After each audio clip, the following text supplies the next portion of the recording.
Hello, everyone, and welcome to another episode of Exploring Cinema. I'm Nate. And I'm Dylan. And today we are talking about Paper Moon for our first deep dive of 2024. Ryan O'Neal just died a month or so ago. It wasn't too long ago now at this point. And we just did Barry Lyndon last November, but we thought it would, this presented a really good opportunity to finally watch Paper Moon. For myself and Dylan, you had seen it once as a kid, so a chance for you to revisit it. And before we dive in any deeper, what is Paper Moon about? Yes, Paper Moon from 1973. During the Great Depression, a con man finds himself saddled with a young girl who may or may not be his daughter, and the two forge an unlikely partnership. Yeah, so before we get too far into this, first off, I want to check, can you still hear me? Yeah. Okay, great. We had some audio issues before starting, so just wanted to make sure that those appear to be all wrapped up. But at a glance, Paper Moon, 1973, directed by Peter Bogdanovich. This was kind of towards the end of a pretty great run for him. Yeah. 1971, he directed The Last Picture Show, which was kind of his big breaking out movie. And then in 1972, a huge 180 with the sort of live action cartoon, basically, with What's Up, Doc? Yep. And then he kind of put them both together a little bit and made Paper Moon in 1973. Had a $2.5 million budget and it made $30.9 million. So, Dylan, new year, movies that make money. Yeah, we'll see how long that lasts. Yeah, I think later this month we're going to run into some movies that did not make very much money. But very well reviewed across the board, 91% on Rotten Tomatoes, an 8.1 on IMDb, and a 4.3 on Letterboxd, which makes it the 110th best reviewed movie of all time on Letterboxd. One spot below Amadeus. Oh, interesting. Which we also just did an episode for last November, which we all really enjoyed. And then a whole lot of award nominations, nominated for 6 Golden Globes. It was nominated for 4 Oscars, and it got 1 win. Madeline Kahn and Tatum O'Neal were both nominated for Supporting Actress, and Tatum O'Neal won. It was also nominated for Best Screenplay and Best Sound, but it only won the 1 Oscar. And fun fact, Tatum O'Neal was at the time, and remains to this day, the youngest Oscar winner ever. Yes. Was she 10 at the time? She was 10 years old. She was 9 when they made the movie. She was 10 when she won the Oscar.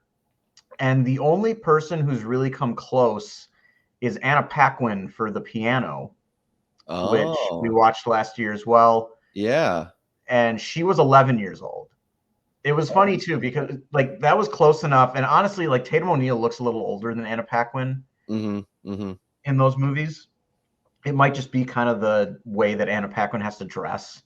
Yeah, as opposed to the tomboy that I think that probably has something to do with it. But I knew that Tatum O'Neal, when she won it, was the youngest. But my first thought was, is she still? Because I know Anna Paquin won for The Piano. But she was a year older than Tatum O'Neal, so good for her. I mean, I think we both agree, very well deserved.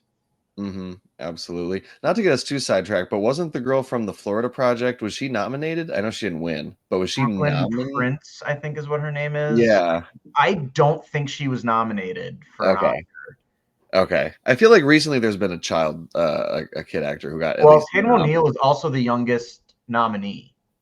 Okay. Well, there you go. The second youngest nominee was Mary Badham for To Kill a Mockingbird. Okay. Abigail Breslin was nominated for Little Miss Sunshine. She's the 4th youngest nominee. There we go. Okay. Interesting. Okay. Yeah. So yeah, that is kind of what this movie is known for, I guess you could say. Yeah, like kind of her, and then expanding on that, the chemistry between her and her dad. So before we get into our opening statements, I want to remind everybody to subscribe to the channel if you want to get notified every time we do one of these deep dives. We usually do about one a week. And then like the video. It'll help the channel grow, help us reach more people, and that'll be fun for everybody, I think. So really quick, kind of the last bit of housekeeping here. We like to give people a heads up of what movie we're going to be reviewing next week in case somebody wants to watch it. So we realized kind of heading into the holidays when we took a little bit of a break that we hadn't done a movie from the 60s yet. Yes. And then we knew we were going to do Paper Moon because of Ryan O'Neal's recent passing. And so we decided this month it would be fun to kind of do 4 movies that focus on a child's performance, or like they're kind of one of the main parts of the story. Not a kid's movie necessarily. No. But a movie where a child actor is kind of front and center. And so with that in mind, and the fact that we hadn't seen a 60s movie, we're going to go from the light, fun, kind of charming vibe of Paper Moon into just the cold black and white depths of World War II. Yes. Russian side, and we're going to watch Ivan's Childhood, directed by Tarkovsky. Andrei. I want to say Adrian. That's what I was looking at. Andrei Tarkovsky. I've never seen a Tarkovsky movie before. This movie's 95 minutes long, so I think it'll be a good place for me to start. You've seen his 2 like behemoths. I've seen 2 of his behemoths. I think he's got a couple more out there. Yeah, you haven't seen Andrei Rublev. Yeah, no, but I have seen Solaris, and I have seen Stalker. So and I really enjoyed both of them, but they are very dense and I'm intrigued to kind of go back in his filmography and see. I don't know if this was his first movie, but I think this is his first kind of big movie. I think this was his first movie. Or was his first movie. So yeah, this will be nice. It'll be interesting for me. So, and I mean, it's kind of got a classic, kind of ahead of its time plot. It's all about, this kid Ivan who lives on the front lines between, the German and the Russian side, and he, goes between the front lines because he's a kid. And I mean, come on, that's just right for a movie right there. Yeah, I don't want to say I think this will be fun. Yeah, no. But I'm excited to finally watch a Tarkovsky movie because, like I said, I've never seen one, and so I'm really looking forward to finally diving into something that he's done. Yeah. So back to Paper Moon. Opening statements. Dylan, what did you think of Paper Moon? I think Paper Moon is a wonderful movie that puts a smile on your face. Full stop right there. I think that lives up to that sentence 100%. Also, a terrific father-daughter bond that's portrayed, even though the movie never actually officially confirms that they are in fact that the characters are father-daughter. So I thought that was interesting too, how this is like one of the best father-daughter, relationships I've seen, I feel like, on screen. And, it was never actually, it's possible in the story, they keep it ambiguous that they don't know for sure that he's her dad. And so right, but I think that was interesting. Kind of heavily implied that he is, but you're right, they don't actually confirm it ever. He never says like, you're right, I am your dad. Like he never says those words. Yeah. So my opening statement is I just wanted to use this time and this platform as an opportunity to apologize to my parents for waiting so long to watch this movie after they had told me dozens of times that Paper Moon is amazing. Yeah. And then I want to extend that apology one step further for finally watching it without them. Yeah. So it was always one of those movies that was like, oh, you got to watch Paper Moon. Like I'd watch that one with you for sure. Yeah. Yeah. And then finally I just felt it one day and I was like, I've waited too long. It's happening now. Yep. Sorry. Yeah. That's funny. That's funny. And yeah, I mean, I guess, to expand on that, they've recommended it dozens of times. And how soon into the movie did you realize like, yes, I have waited too long and they were all right? Oh yeah. So that's a good segue into defining moments. Yeah. Because, I mean, I think easily the diner scene. Yeah. Just as I was watching that, it was just like, oh, this is really funny. And then I guess to take that one step further, the argument in the car with the maps. Yeah, yeah. Like those two combined, it was like the diner scene. I was just like, okay, I'm seeing kind of what people are talking about now. I get Mhm. it. Yep. Let's see where this goes. And then the argument in the car, which just kept up the same kind of energy Yep. and the same Mhm. chemistry, like just cemented it. Where I was like, yeah, this movie is gonna be really good. Yeah. Okay, great. Yeah, no, I'm glad to hear that. I feel like yeah, the diner scene is pretty much I mean, for me at least, I mean, I felt like almost right away it kind of recaptured me because all I could remember is that it was really good. I couldn't remember very many plot details, really anything, but I just remember I really liked it and it's really good. And I mean, just that opening shot of her face. Like the opening shot of her Yeah, face like looking at her mother's grave and just kind of like with that kind of like tough face that she rocks for like the entire first half of this movie basically, like it starts there and then when you meet him and just that first interaction you see with him how he kind of creeps up the long walk and then he creeps up and then after everyone else leaves he's just like, oh, bet your ass is still warm and like peace out, like just like it's so immediately like, oh my god, like it just comes out swinging. I just felt like the movie started very confidently and yeah, and then by the diner scene, I ain't your paw. Well, you could be like all that back and forth is just and I amazing. love her. Like, you met my mom in a bar room. Yeah, And yeah, she's just like, what does that matter? I know. And like you got the same jaw, we got the same jawline. Lots of people got the same jaw. It just it's that chemistry that is just so natural and just so like, And when they reach that point, I really like the decision to shoot this in deep focus yeah, yeah, because it makes the diner scene so much better because you can see like all the regular patrons and the staff behind them in the background. It's yeah, not like a little blurry or anything. It's like crystal clear. yeah. And like you see the tensions rising and you can't help but just kind of take your eye off them slightly every so Hmm. often and just glance back like, Yep, are people reacting to this? Like, what's going to happen here with the rest of the people in this room? yep. Because, And then like, he hits the table and they all look and then like yeah. eventually the waitress comes up and oh my, yeah, it's so well done. Mm-hmm. The background stuff. And he keeps shouting at her to eat her Coney Island, which is just such a like. I mean, I knew what he was talking about, obviously, but that's just kind of like of the era, like dialogue, and I don't know if it's like a Yeah. colloquialism specifically, but Yeah. just that type of stuff where it just that and like the black and white just entrenched me in like the 1930s. Yeah, that's the other thing I was gonna say is I felt like the black and white used to create the mood of being in the Great Depression, of being in the Dust Bowl. I felt like almost right away you can feel it, but in the diner scene specifically, just with the interactions that the people have and just kind of the way they talk about having money and going and getting something nice to eat and kind of the when he's gonna send her on the bus and he's like, love, affection, and $20 cash. Yeah. Like like it's just yeah, that I felt like that was the first scene where I could feel kind of how the black and white was making everything I was looking at feel older. It felt like the movie was almost made in the 30s, Yeah. and I just the way that they were able to pull that off and like so quickly and then Mhm. maintain that through the whole movie was just crazy good. Yeah. Did you also find yourself because I don't think they say exactly where they are when the movie starts, just that she has to get to St. Joe, right? Yeah, yeah.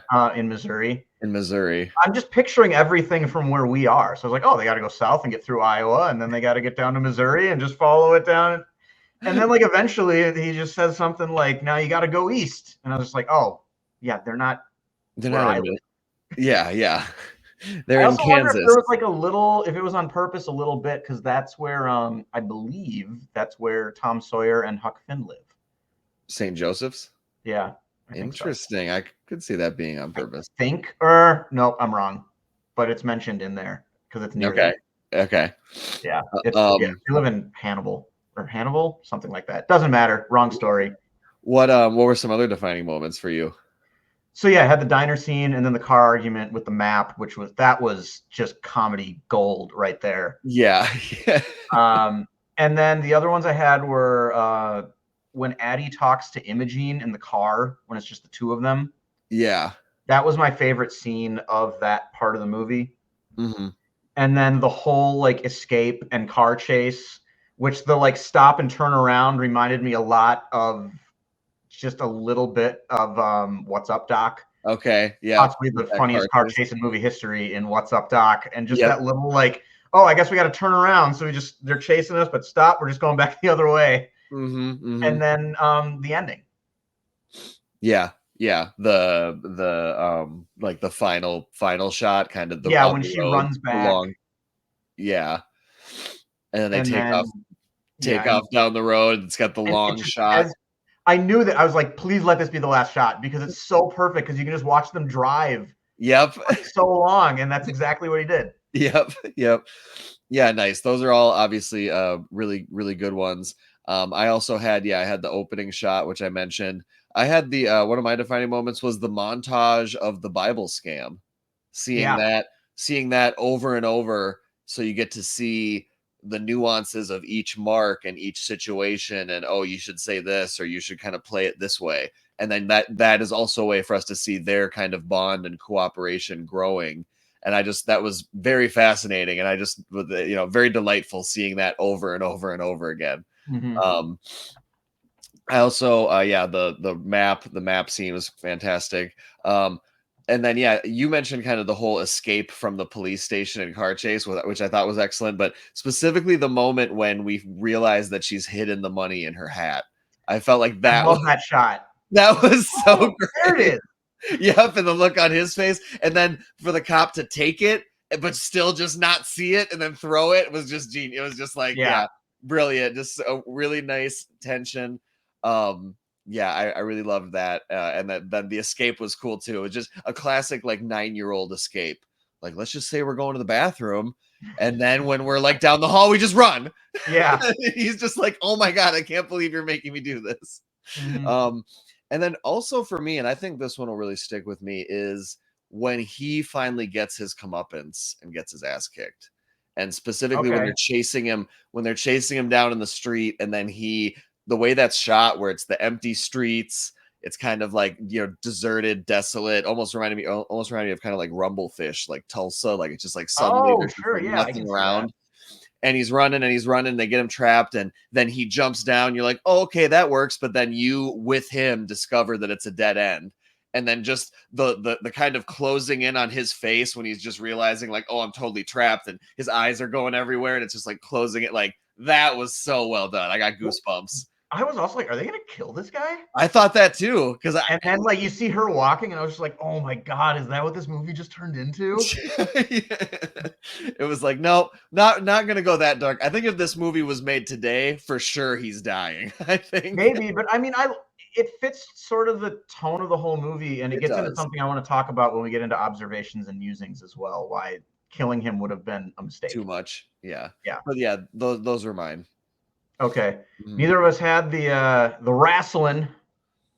Oh, but I did. Yeah, I didn't have that on there, but that was interesting. Very similar to Barry Lyndon, kind of his display of Yeah. manhood. Yeah, because then he's just like, this is where I shine.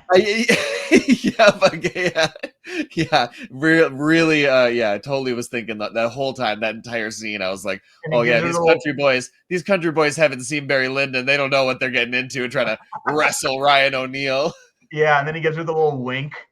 Yep. It's the only time, like, after she kind of shows him a better way with the Bibles, that Mhm. he's like 100% like, oh yeah, I got this for sure. Yes. Yeah. Very nice moment, and a really, really young Randy Quaid. That was interesting too. That was Randy Quaid. I think so. I'm almost positive. Yeah. Oh, man. Who I mean, I'll played? take your word for it. Yeah. Yeah. That's amazing. hmm All right. On to questions. Yes. I guess last thing I'll say about the defining moments, just like with the ending, just that line with her at the end, I thought was fantastic. Which line is it again? Oh, the $200. Yeah. Yeah. Like they're Yeah. kind of, they're honestly, they're worse off than when they started, hmm but they're just hmm going to do it again. And it's just a great ending to a movie. So on to questions. I just had one for you because I was thinking about this after I watched it. hmm Kind of where does this rank amongst, or like, what are your other favorite father-daughter movies? Because for me, um, I noticed that I had three that I like think are distinct father-daughter movies. It's like the point of the movie. And again, I know they don't confirm that he's her dad, but like, Yeah, no, yeah. Yeah. I mean, they got the same jaw. He met his mom. He met her mama in a bar room. Right. They Obviously, got the same jaw. Come on. Yeah. That's all the evidence you need. The other two that I thought of were After Sun. Yep, I had that as well. And Leave No Trace. I had that as well. And when you talked about how there were three that are kind of specifically about the father-daughter relationship, I also had the same thing. I had those two with this one, and then everything else is kind of in a separate section where it's like it's part of the movie, but theoretically the movie could survive without it. It's almost right. There's a scene, there's a father-daughter scene in the movie, but it's not like the whole point, like Little Miss Sunshine. Yeah. Or Coda. Yeah, because that's like about the whole family. And that was actually one of my biggest complaints with Coda was it kind of felt like by giving each of the other family members their moment, it sort of kept it from having like one big one with one of the other characters. Yep. Still a good movie though. For sure. And then I also had probably the others, which is very good movies that happen to have it. So like Interstellar, in my opinion, right? I know you don't like Interstellar, but then To Kill a Mockingbird, the trial is, it's all part of the soup, but it's not just the point of that whole movie. Also Train to Busan. And Contact, the Jodie Foster sci-fi. I haven't seen. I'm not familiar with that. I was wondering if you'd ever seen that. I would watch that with you. I don't think I'm even like familiar with what it is. Yeah, yeah. It's there's a father-daughter relationship that's at kind of the core of that, and then also a movie that we watched, I think last year, the year before, but The Father, the Olivia Colman. Yeah. That's good because I was thinking more specifically about like kids like under 18 with the dad, but that works as well with a woman and her elderly father. So that's a good pick too. What'd you have for questions? I just had one, and it was, did you pick up on the $5 for $10 back scam immediately? First time he did it, did you like clock it? And because I will tell you right now, the first time he did it, I was like, oh, that's clever. I think I get it. And then when she did it later, I was like, wait, I don't get it. And I had to rewind it like 5 times. And I watched it and watched it and watched it. And I was like, okay. So with the context of the scene and the first time that you watch it and like the way that it's filmed and the fact that we're like even bothering to watch it at all. Yeah. Definitely clued me to the fact that he was doing something. Yeah. I was like, there's something happening here. But when the scene ended, my reaction was more along the lines of the cashier lady. Where she was just kind of like, something doesn't seem right. Yeah. And then when Addie did it, I picked up on it then. For the most part. And then I rewatched this movie again 2 nights ago, or maybe 3 days ago. Yeah. Because I had watched this like a month ago, and then we were like, oh, let's do Paper Moon. And then we kind of, it's been a month and we're doing an episode. I wanted to rewatch it. We had our winter break. Yeah. Yeah. But then I finally understood it. And so, yeah, it did take me a hot minute. Yeah, me too. And I guess I love that they threw that in there. That has to be some old timey, like, and I love that it's a great way to show that she's picking up on his tricks. But then also, it's a follow-up question. Would you ever have the cojones to try that? Oh, man. I mean, it's only in this economy. Back then, $5 to $10 was like $30 like a week's salary. That was like a week's salary. Nowadays, I feel like it's almost small potatoes, but it would still be a rush. Also, like everything's on camera these days too. Maybe at like the state fair when it's really busy. Maybe. It's like, I also just wouldn't because I know I'm not feel bad. It wouldn't cross my mind, but it would. No, it never would. I will say too. Now that we're kind of on this, I felt really bad for the woman that Addie scams with the 20. When she charges her like 24 for the Bible or whatever. No, when Ryan O'Neal pays with a 20 and he buys something for like $2. Or like something, and then she goes in and pays with a 5, but then he's written on the 20, and it's like they don't know each other. Whole scene, I felt really bad for the woman who worked there because she was So, Very in the right. yeah, and I love how you can she's portrayed and shown as just like a salt of the earth. Like she's an honest, hardworking woman who didn't deserve this. Yeah, exactly. Like, I thought she might get fired. I was like, oh, I was like, oh, I hope this woman doesn't lose her job. yeah, seriously. Okay, yeah, no, I love that little detail in It's there. also an interesting thing to show that she's picking up on, because it also kind of adds to the fact that like his schemes aren't very sophisticated. Yeah, They're yeah. not like dumb or anything. Obviously, he's making them work, but there's not a lot of like, he's not Robert Redford or Paul Newman in The Sting, nor could he keep up Yeah, yeah. with those guys. But he's, making it work for himself. And I think that's interesting too. How towards the end, after he does get his ass kicked, she's kind of saying like, we could make that money back. We can live this life, and he's very hesitant because he's like, this really isn't a great way to live, and the Great Depression does suck, and driving around the Dust Bowl, scrabbling out a living does suck. But and then before we move on, one of the top comments on Letterboxd is about the math of that $24 for the Bible. You probably saw it. I didn't see that. Someone's like, I ran the $24 charge. I ran that through inflation calculator, and 24 in the 1930s would amount to $420 today. Oh my God. Charge that woman $420 for a Bible. Hey, it's the deluxe. It's a deluxe. It's got her name on it. It is from her late husband. So I guess lots of sentimental value. She can't turn that down. No. And she has a chandelier, so she can afford it. She's got money. Yeah. Observations and musings. So I got a few here. Yeah. And we're kind of talking about him already, so I'll start with this one. Ryan O'Neal just plays a really good dumb guy. Yes. And part of the reason it's good is because it's believable, and he's not like a complete moron. No. Like, he's just a little like, you can tell there are just certain things that he's not really going to be able to figure out how to do. Yes. But I really like that the movie doesn't like lean into him needing Addie to accomplish like anything.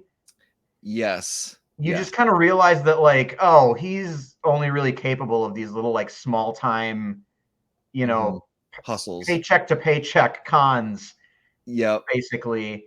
And she improves a lot of this stuff. You can tell she's smarter, but it doesn't make him off to be some type of like helpless idiot. And it's done subtly for the most part. And there are times even when like, yeah, he's an adult, he's going to know things that she doesn't. And the movie still does that. So I just think the way that they balance, particularly in this movie, but also going back to Barry Lyndon, like he's still a functioning adult. Yes. We're not watching some like bumbling idiot, like 90s, like it's not Homer Simpson. Right. Yeah. But he is flawed. And absolutely. Something about Ryan O'Neal, about his look, is this great combination of traditional masculinity and kind of like not an idiot face, but kind of just a face of someone like who could get tricked or who could think that they're better than they really are. Like I think I think of like kind of like he's good at portraying guys who are like an A+ with like brawn and like a C for brains. So they come out as like a B+ man or a B. And he's Bull Durham, right? He's really good at portraying that. What? You've seen Bull Durham, right? Yes. Yeah, they described Nuke LaLoosh as having $1 million arm and a 10-cent head. Yeah. Yeah. He's a little brighter than that. He's like a quarter, maybe. Yeah, he's brighter than that. But yeah, interesting that with when we first saw What's Up, Doc, didn't realize we'd be going on this Ryan O'Neal, Peter Bogdanovich like path, like and then now we've seen 2 other O'Neal movies. We just saw another Bogdanovich movie, and it's very interesting. I feel it's weird that it all kind of came together right around the time of his passing. Yeah, a lot of that was just purely coincidence or accidental. He's becoming my not new favorite old school actor, but kind of favorite like guilty pleasure old school actor. Because I feel like he gets a lot of shit. Like I see comments online that he's just not a good actor, but I think it's about the role and how well he matches it. Yeah. He's not doing Shakespeare out there. Right. But these roles very well. Very well. Yeah. So I'm glad that you started off with that. Yeah. And also I just thought the father-daughter bond and the chemistry there, she gets the Oscar. and she gets obviously kind of the universal unanimous praise for her performance. But again, you know, she's his daughter. I'm sure that he was helping her in acting and all this stuff, you know, that doesn't Probably. just come out of nowhere. So you got to kind of give him Yeah, credit for that too. Like, oh man, like definitely. good job with Tatum. You just raised the youngest Oscar winner ever, Ryan. Good job. Most actors, most Hollywood actors are bad parents, I imagine, or it's hard to be a good parent, but damn, Ryan. Um, the other ones I had were if I were Addie, I at least would have stayed for that slice of pie that her aunt offers her Oh, for when she sure. gets to the house. Like Mm-hmm. she's like going to get it right now. Mm-hmm. Mm-hmm. I'm staying for the pie. I'll I'm definitely find. I'm definitely staying for the pie, especially after that song in the background that plays twice, which is the "Let's have another cup of coffee, let's have another piece of pie." Yeah, Like, I need to look that song up. It might be my favorite song of all time now. seriously, you hear it twice, and it's so perfect. And then literally, she turns down a piece of pie. She's like, "Nope." I know, but Yeah. that did remind, like the music in the movie is fantastic as well. Oh yeah, for And sure. then this is the point I wanted to make about how it's like a good thing he didn't die. This Hmm. movie is very episodic. I mean, there are three distinct parts, Yes. and it really got me thinking that this would have made a fantastic TV show. Oh yeah. Interesting. Like Yeah. just those two and a new kind of con or adventure or some new Situation. shenanigans Yeah. every Yeah. week. Oh man, yeah, and then they get to kind of grow together, and then eventually, you know, you end the show once Tatum's like a teenager or whatever, you know, Yeah. or that's yeah, wow, that would have made a great show. Once Mose tries to pull off a big con and gets killed. Yep, and then spin-off. Then it's, you know, just her solo. Then we get this. Then we get the like end of the show movie where it's just Yes. about Addie's revenge. Ooh, there you go.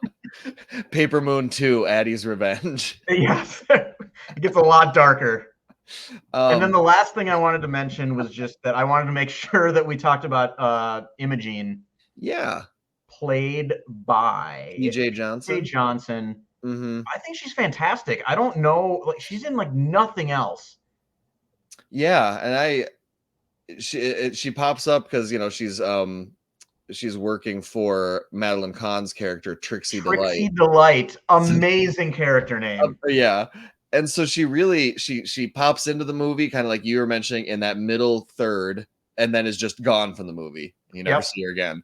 But yeah, great. Like she serves as another way to kind of ground the movie. I feel like the movie always stays so grounded. It stays in the dirt and the dust. It never gets too like hoity-toity Yep. or Hollywood or anything. And I felt like she was part of that. You know, it's just she's just trying to make just trying to make some money, just trying to make She has anything. some amazing lines too, like the one about um describes how like like whatever Trixie calls dancing, like she just moves her behind a little or whatever it Oh is. yeah, she calls it dancing. She just moves her behind. Yeah. And Yeah. then the one where she talks about like what Trixie would do for $25 and she's like, for $25 anyone would just drop her panties in the middle of the road. It's not like I that's not the exact quote, I don't think, but it's right It along is. those lines. And then Yeah. that amazing scene when Trixie just like walks out of a gas station or something and she just won't shut up. Hmm. And then it just like pans and Imogene just says like one time I tried to push her out of a window in Little Rock or I something like that. And then yeah, the scene's over. yeah. It's so like every second she's on screen is funny. And it's so deadpan. Yep. Hmm. It's I just thought all of that stuff was great, and I wanted to make sure that we sung her praises. No, absolutely, and it's great because Tatum O'Neal gets to have comedic chemistry with another character. Mm-hmm. It's a different kind of comedy. It's like you have the bickering, the banter with her and her father, but then you also get to see her interaction with another, not quite as young, but kid or younger Yep. person. And it's just kind of, yeah, the comments of like, well, this is really what's going on. And that fits Tatum O'Neal's character so well because she seems like she's so smart for her age and really knows what's going on. I love when they kind of both decide to get Madeline Kahn's, to get Trixie caught with that guy. And yeah, just that's a great sequence. like the way they put it together, the way they work together. I love it when she's way up on the ladder right by the door and Imogene walks out and sees her. It's just like, oh my God. She's just like, don't say anything. Like, yeah, great Really well stuff. done. Yeah, my observation of Musings was just throughout the whole movie, just the brilliant use of the black and white to create the mood of the Dust Bowl. Just it always stayed grimy. It always stayed kind of, just old looking, just faded, just kind of always omnipresent, always aware of like, these old times have passed, like it, and it made everything feel kind of timeless in that way, like nailing that era and that aesthetic makes it feel almost kind of timeless, like you could drop this in other settings, in other timelines, and as long as it had the father-daughter relationship at the core of it, like it could work. And I just thought, but the black and white, incredible decision. This movie would not have been the same at all in color. No, it wouldn't at all. No. So yeah, that was my main observation and musing. Okay, so I've now just realized that we are on to Tidbits, and Adam always does this. Yes. And we thought he was going to be able to join us for this episode. I didn't even think about it once he said he wasn't going to be able to make it. Mm-hmm. So I don't have any tidbits other than, okay, I just found this because I just went to the IMDb trivia page really quickly. I think that's always a good place to start. When in doubt. Cigarettes used by Tatum O'Neal contained no tobacco. They were made out of lettuce. Oh my God, yes. Okay, that's actually a great one. I'm glad that we started there because like the cigarette smoking by this 9-year-old in this movie is just, I mean, at the time it must have just been iconic. Yeah. And it is still kind of shocking to see. And then specifically, obviously when she starts smoking, it's like, oh my God, so shocking. And Ryan O'Neal's always like, oh, don't do that. But it's later in the movie, towards the end, when they pull over to the side of the road and he gets out of the car and he lights one up and he takes a puff and he passes it to her and she takes it. And it's just like, so like, that's just what their relationship is now. That had me dying. Like, to do that with his real daughter. Like, I was just thinking of when she is listening to the radio and he tells her to turn it off and she's, don't you want to hear Jack Benny? Yes, I love that. Which is also fun now because I've like seen some Jack Benny movies. So I have like a little bit of context. And then also, I guess Orson Welles did some consulting on the cinematography. Oh, which is nice. I mean, Bogdanovich's the last picture show. Mm-hmm. I've read a lot of kind of blurbs on there that when it came out, there were a lot of people who said like the biggest like breakout American film since Citizen Kane. I really want to see, after seeing this, I really do want to see The Last Picture Show. Oh, have you not seen it?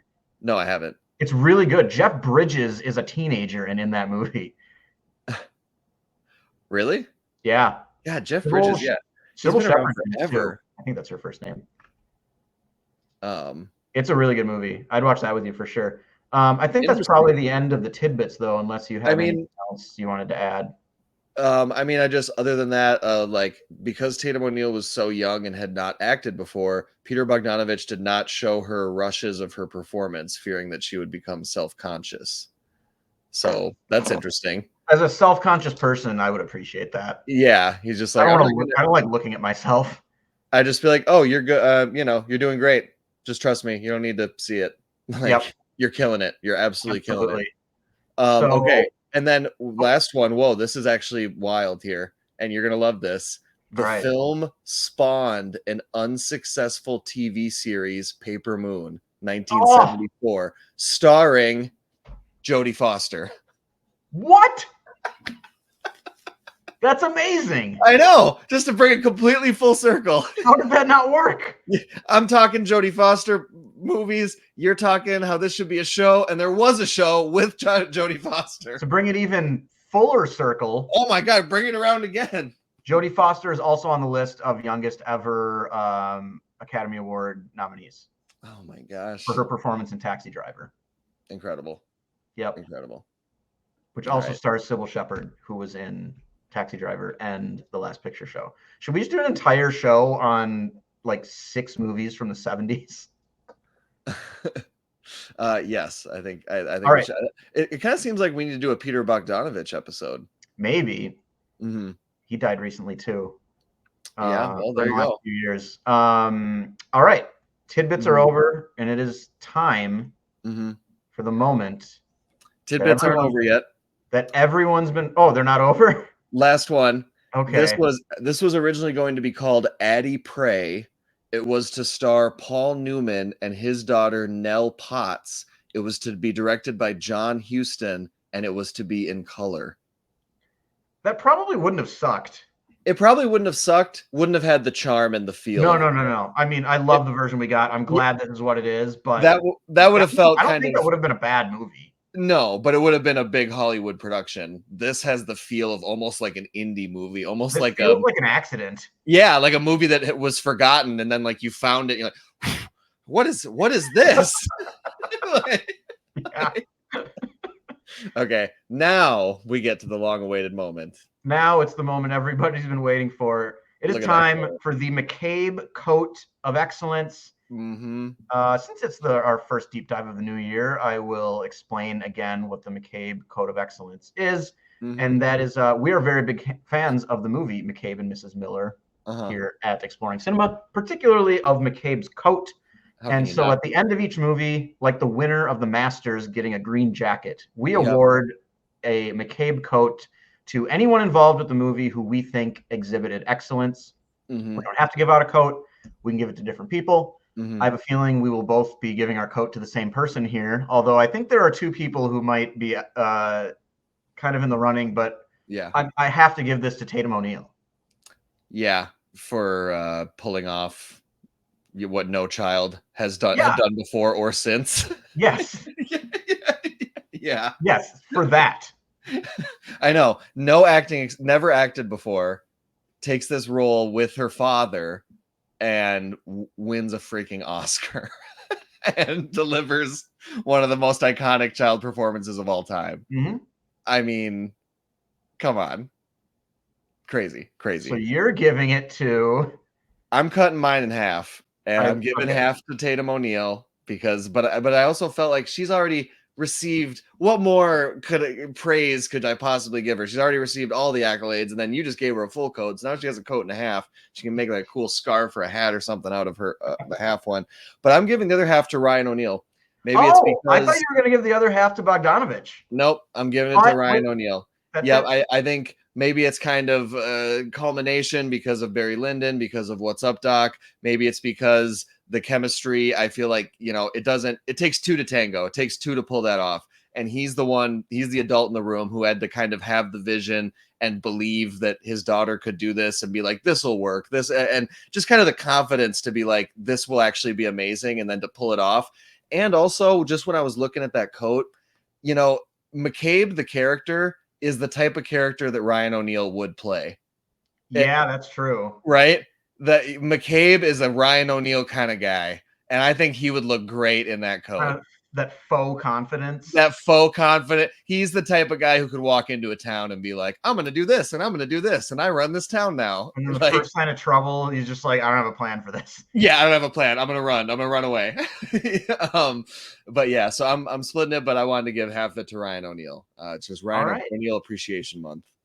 Yeah, absolutely. I like that. Mm-hmm. So on to closing statements. And for me, it's just that Paper Moon is one of the best movies of the 1970s, one of the best buddy comedies, and one of the best father-daughter movies ever made.